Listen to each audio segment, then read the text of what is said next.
Welcome back to F1 2017 career mode for round number 14, and it's the Singapore Grand Prix. Last time out in Italy, we got a very surprise result. Go back and watch that if you haven't already. We cleared our rivalry with Pascal Wehrlein, and we're waiting on the major engine upgrade to come to our car. Because that was purchased last episode. We finally got to that. So just sort of looking at everything here, viewing up. Yeah, this is probably the engine I'm going to use.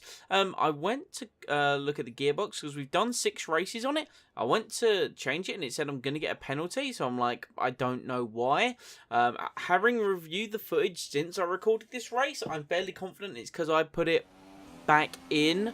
After it'd done a couple of races, I took it out to equip a new one, then I put it back in. So I'm fairly confident that's the reason why, and I'll need to get to that as well in the next round. But once again, just throwing ourselves straight back into practice, just knocking these out, getting them resource points, building it back up, because now we've got the major engine upgrade. We need to pretty much, I'm just going to focus on getting the power upgrades, and once all the power upgrades have been purchased, I'm then going to look at your aero and your chassis upgrades. So that's the plan of attack when it comes to upgrades. But just a quick montage of finishing the programs and the points that we're picking up. Getting right back on track in regards to how we're going to upgrade the car. But Singapore, it's a street circuit, but it's a little bit more open than like your Monaco or your Baku. We also just got a competency upgrade, so we can now work on 3 upgrades per department simultaneously. So that's pretty cool. If you've got enough resource points, you can do that. So that'll be something I can consider over the winter break. So we'll sort of see how that one goes. But yeah, Singapore should be an interesting track for ourselves. Guess who made the gossip columns this morning? Everyone's talking about this new rival you have. Check his stats out.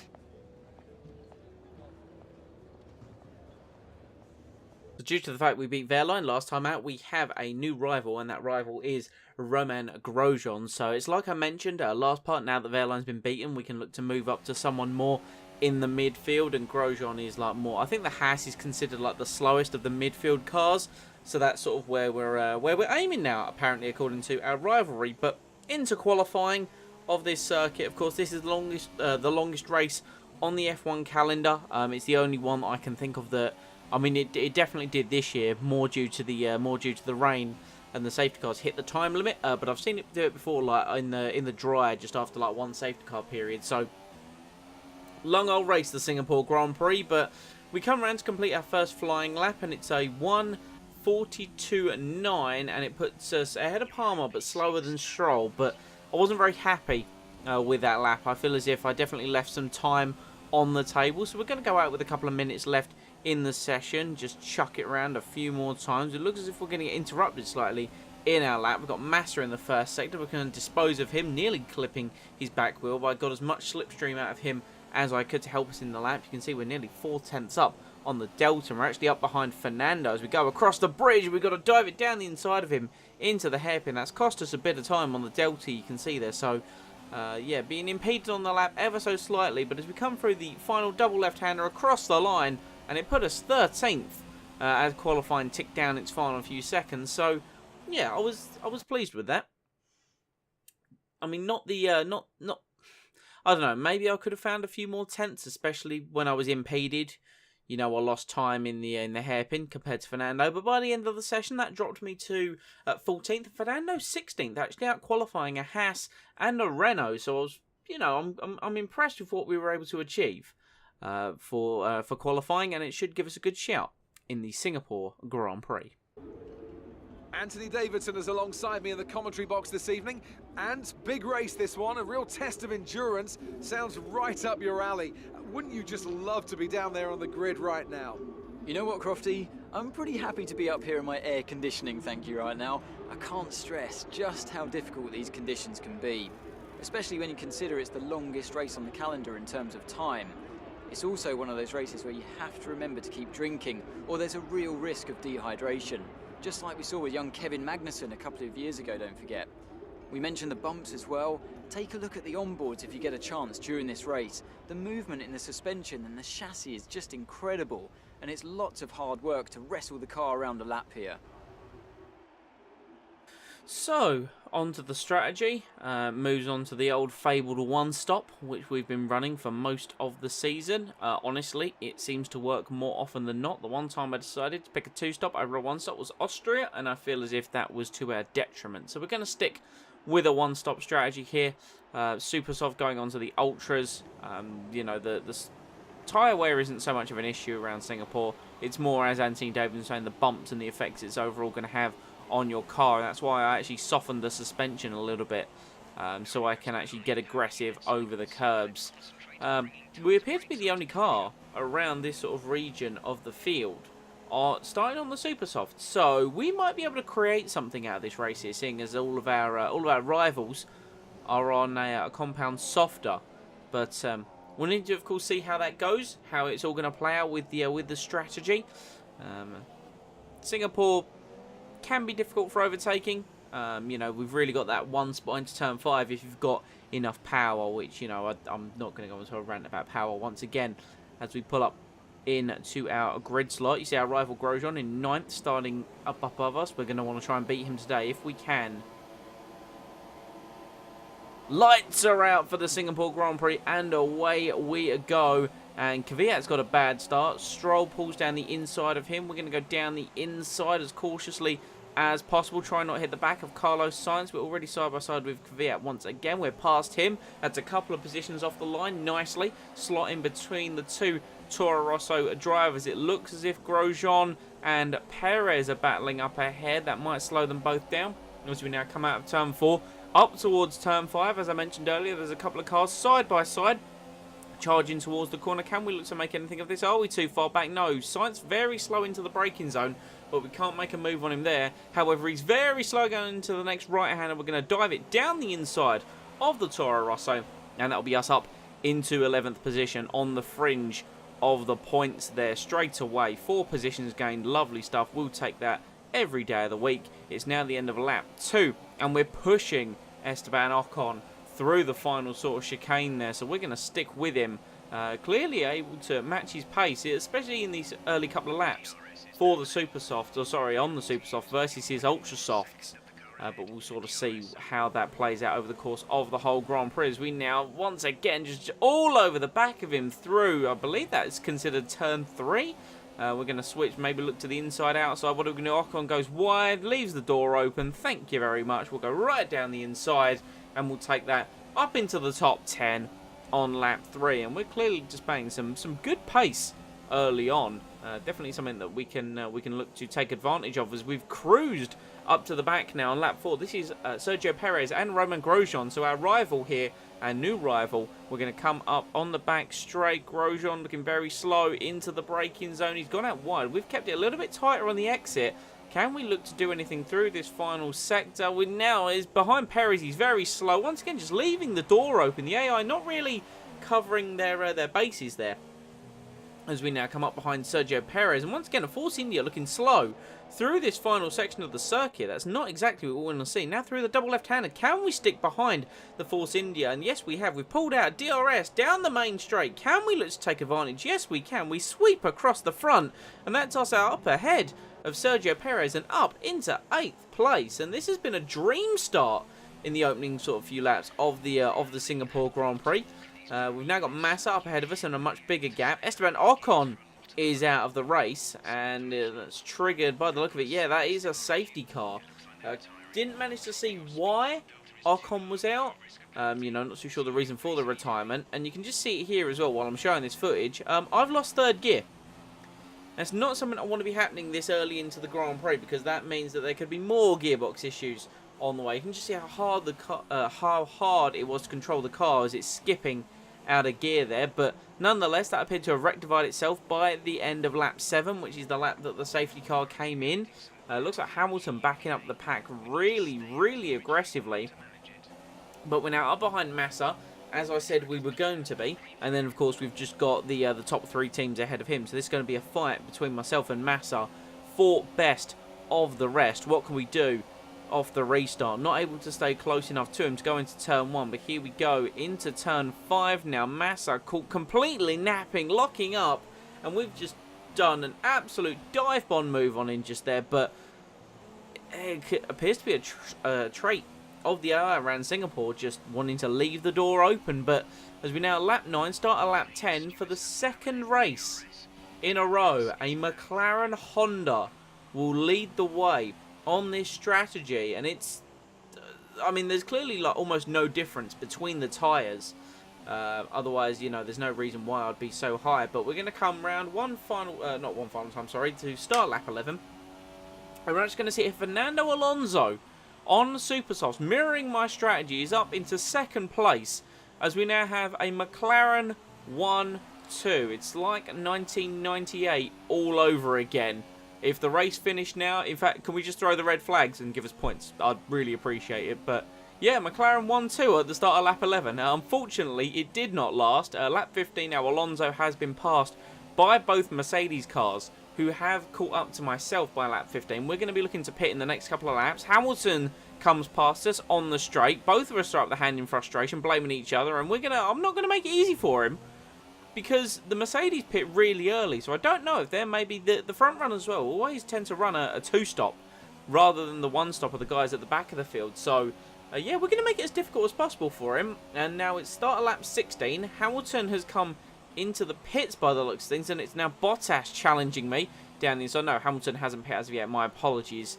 But Bottas tried to have a go at us there into turn 1. It didn't prove, he just wasn't aggressive enough down the inside. As we were able to just look at it here, sweep round the outside of him. Completely no contact made. Beautiful racing between the Mercedes and the McLaren there, but now it's the end of lap 16, and now Hamilton pits. So I got my laps confused there, but he came in at the end of lap 16. We're going to come in the end of this lap. Bottas once again trying to challenge down the inside, but no, he can't get through at the start of lap 17. I get the feeling if he's stuck behind us for this lap, if Hamilton gets a good outlap, he's going to be right in the mix and maybe even passing myself and Valtteri Bottas. Plus, you've got to believe, if Hamilton pit the end of last lap, then Bottas is going to look to come in this lap. So that means this is for position. So therefore, we've got to hold on if we can. Bottas swings it round the outside up towards turn 5, but he's locked up. Everyone's locking up their inside front tyre into turn 5. We're not going to allow that to happen to ourselves, and we take full advantage of it as we pit at the end of lap 17. That hands the lead to Sebastian Vettel. I was right in my thinking. Valtteri Bottas has also come into the pit lane. He's going to fit super soft tyres to run to the end of the Grand Prix, and we ourselves, we're going to fit the ultra soft tyres. McLaren, do they do a good job? 2.3. We are ahead of the Mercedes driver, which is exactly what we needed. But we're now coming to the end of the pit lane. A few cars going to come out just ahead of us. So we've got Stroll, there's Sainz, and Lewis Hamilton. So as I said, Hamilton has jumped us by the look of it, by a good second and a bit there. So clearly he was obviously much in clear air on his outlap and much faster. But now we've got fuel to burn, and that's exactly what we're going to do at the back end of this Grand Prix. On the fastest tyre available, we're going to burn some fuel, and let's see if we can get a few more positions in the Singapore Grand Prix. End of lap 18 now. Alonso in the pits. We're right up the rear wing of Lewis Hamilton, who's been stuck a whole lap behind Carlos Sainz. So let's see what we can do. DRS, main straight, Hamilton up behind the Toro Rosso. He pulls out to make a move. We're going to take a look as well. Think better of it. Cautious into the braking zone. Hamilton is through. We can't lose any time beyond the Toro Rosso. We dive down the inside of the next corner, and that's us past Carlos Sainz up into P5. Hamilton P4, and he's now staring at the back of Lance Stroll's Williams for P3. And look, we're using as much of the track as possible. Even getting caught somehow on that little ridge on the bottom there. That put the car out of position. Now took a lot of curb into the next corner. Stroll unfortunately pits, so he's not going to be there to try and slow Hamilton up. Can we do anything versus the Mercedes? Unfortunately, he also got DRS off the back of the Williams, and he's able to protect himself going into turn 1. And I think that might have been our, I mean, I wouldn't even call it an opportunity, but if it were, it would have been our only opportunity to get past him. But lap 20 now, you can see he's definitely pulled ahead of us, and we now have to look in our rearview mirrors as Valtteri Bottas sizes up and moves down the inside of us. I've braked a little bit too late. I haven't been able to turn in due to the Mercedes driver being there, and he's got past me up into 4th, and I'm going to assume that's a net higher position because a few cars ahead. I believe we've got some obviously the Ferrari of Sebastian Vettel and the Red Bulls yet to make a pit stop. But as we cut into lap 22, Vettel has made said pit stop. He's now on the ultra soft tyre, and he's gone down the inside of the fast kink, and that Ferrari was just so fast. I don't mean for this to look like I just let him through, but he was so quick in comparison to myself. Just look at it here. He's pulled out. Now, I like to squeeze my opponent through there, but Vettel just surprised me with how much more speed that he had. But he's now going to chase after the Mercedes cars, as he is on a compound of tyres softer. So we'll see if he can catch them. A few laps later, that did mean that we are now in 4th place, defending from the Red Bull of Daniel Ricciardo now as we go through the middle sector, through over the bridge and through the hairpin. And Ricciardo, of course, has that trait with the Red Bull car in that he hasn't got the advantage in a straight line that the other 2 top teams have, but of course their car going to be better sort of through the corners and he can stay closer to us. So we've now got to defend, because it looks as if we could have 4th place on the cards if we play our cards right. And this is what we have to do as we now go through. This is where we're most vulnerable. Once again, Ricciardo going to have DRS. He's probably using rich mix as well. He's got round the outside of us. Can he make the move into turn 5? He's not as far ahead as other guys have been.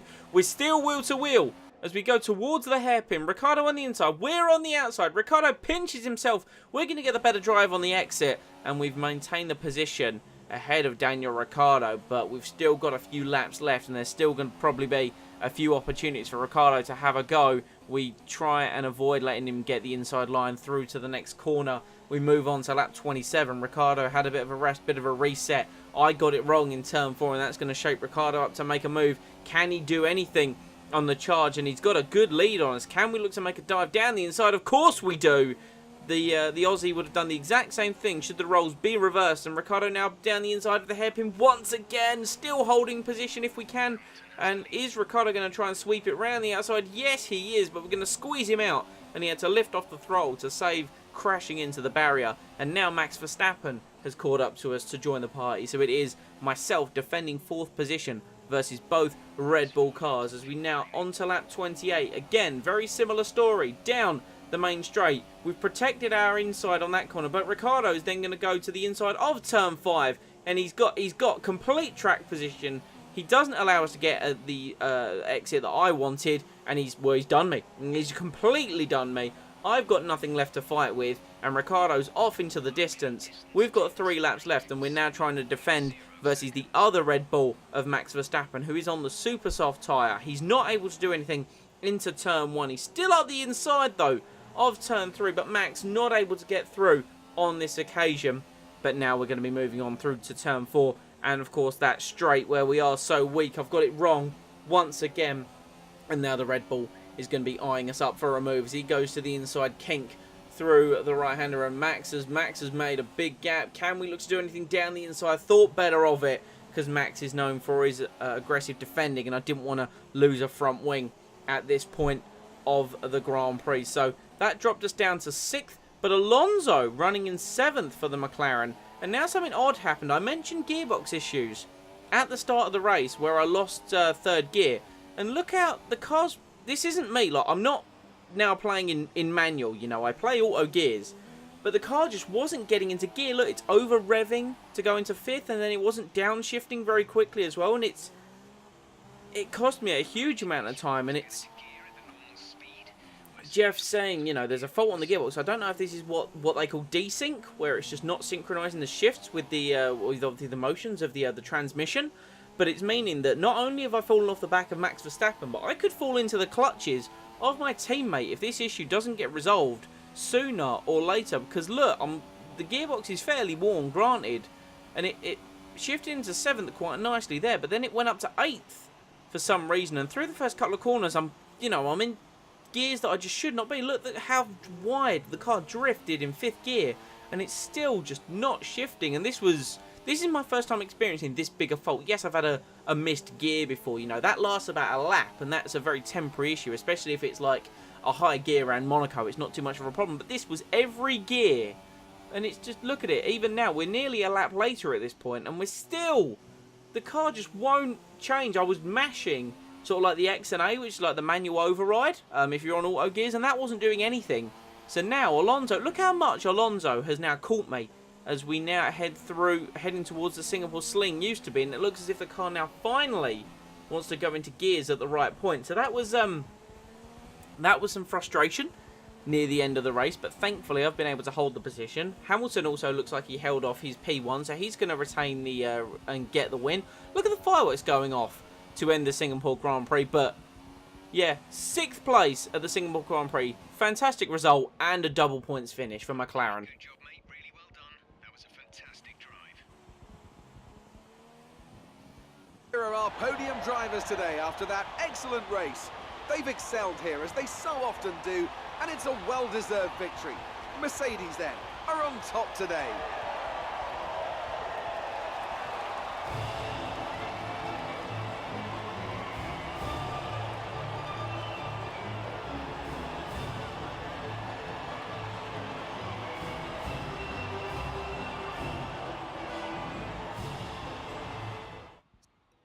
So you see the results there. Hamilton won from Bottas. Vettel to make up the podium. Ricciardo and Verstappen got past us. We came home 6th. Alonso 7th. Magnussen 8th. Massa 9th. And Raikkonen in at 10th. Raikkonen making 3 pit stops. It looks as if it was really only myself and Alonso that tried the 1 stop. So I don't know what, of course, you know, because usually the AI or your AI teammate will follow what the usual AI strategy would be. But I don't know why they also put Alonso onto the 1 stop. But I mean, it worked. 6th and 7th. He's finally got some points on the board. We are 9th in the driver stands with 54 points. We're on the back of Perez and 14 points ahead of our rival, Grosjean, which is lovely to see. We're going to try and keep that haul of points. And once again, the point streak continues. As we talk about the point streak, obviously that now puts us with 60 points. We're 18 clear of Renault, closing up to Haas. So, since the upgrades have gone on the car, we've been pretty quick. We've been pretty quick, and you know, that then goes to show the performances I was putting in when our upgrades weren't taking effect. And now that they are, hopefully we'll see Alonso picking up some more points as well. But guys, that was the Singapore Grand Prix. I hope you did enjoy. Leave a like if you did, and comment any feedback down below. And subscribe to be notified about the new content coming up to the channel. It is Malaysia next, which is my personal favourite circuit. So let's see if we can continue the point streak. And I will see you all next time.